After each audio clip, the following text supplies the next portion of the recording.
જય શ્રી કૃષ્ણ, રાધે રાધે. વૈષ્ણવ, મેં આપને કીધું હતું કે કંદમાંથી મેં 4 સામગ્રી સિદ્ધ કરી છે.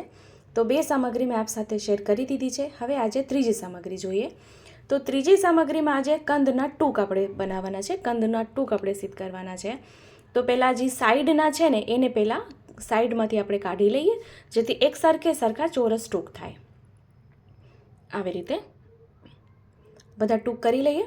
હવે આપણે એના મસાલા બનાવવાના છે. હવે એના મસાલામાં ધાણા, જીરું, શ્યામ તીખા અને વરિયાળી, આ બધી સામગ્રી આપણે જો શ્યામ તીખા અડધી ચમચી, જીરું 1 ચમચી, વરિયાળી 1 ચમચી અને આખા ધાણા 1 ચમચી, લવિંગ 2 થી 3 નંગ આ લઈ લેવાના અને એને આપણે શેકી લેવાનું છે. બરાબર?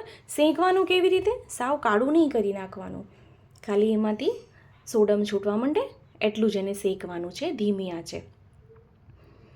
તો મેં આપને કીધેલું વાલા કે એક સામગ્રીમાંથી જ આપણે ઘણી વિવિધ પ્રકારની સામગ્રી સિદ્ધ કરી શકાય છે. તો આજે ત્રીજી સામગ્રી જોઈએ. એ સિવાયની ઘણી સામગ્રી છે કે જે એમાંથી સિદ્ધ થાય છે. અહીંયા શેકાઈ ગયો છે મસાલો, એને નીચે લઈ લઈએ અને એને ઠંડુ કરીને મિક્સર જારમાં એને પીસી લઈએ.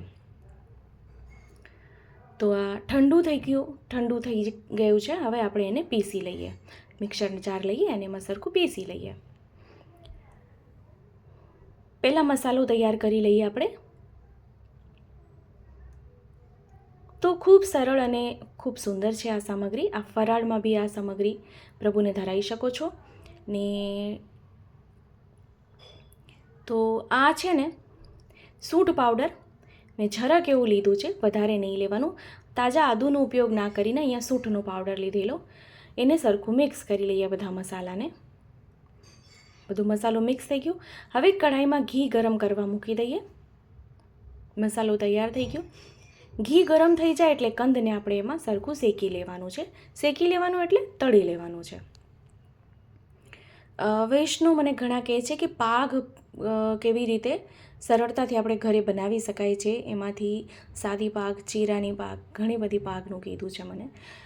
તો વૈષ્ણવ, હું એક એક કરીને બધા વિડીયોઝ આપ સાથે હું ચોક્કસથી શેર કરીશ.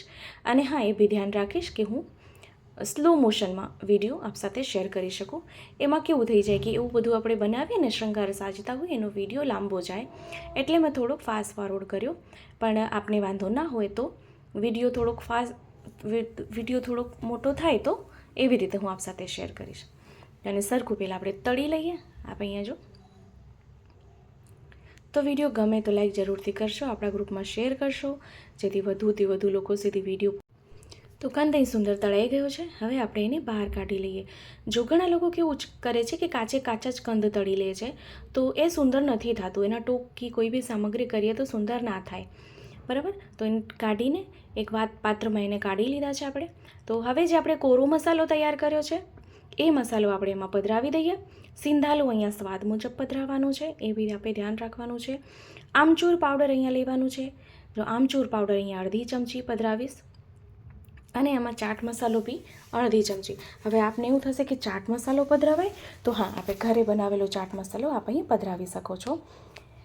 અને ચપટી કેવું ખાલી કાશ્મીરી લાલ મરચું, વધારે નહીં, ખાલી ચપટી, કારણ કે આપણે શ્યામ તીખા અને લવિંગનો ઉપયોગ આમાં તીખાસ માટે કરેલો છે, તો એ આપણે નથી કરવાનું. બરાબર?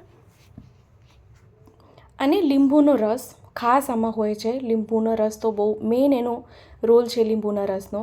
તો અહીંયા અડધો લીંબુનો રસ નીચોવી દેવાનું છે અને એને સરખી રીતે મિક્સ કરી લેવાનું છે. તો અહીંયા સુરણની ટૂંક સુંદર સિદ્ધ થઈ ગઈ છે.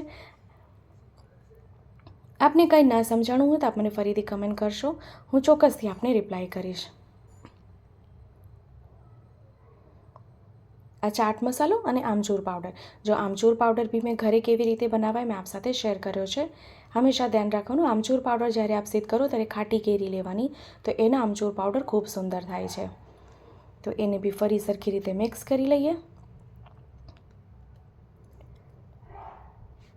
ચેનલ પર નવા આવ્યા હોય તો ચેનલને સબસ્ક્રાઈબ કરશો, બેલ આઇકોન હિટ કરશો, કે જેથી જ્યારે બી કોઈ સામગ્રીનું કે કોઈ વિડીયો મૂકું તો આપ સુધી નોટિફિકેશન આવી જાય.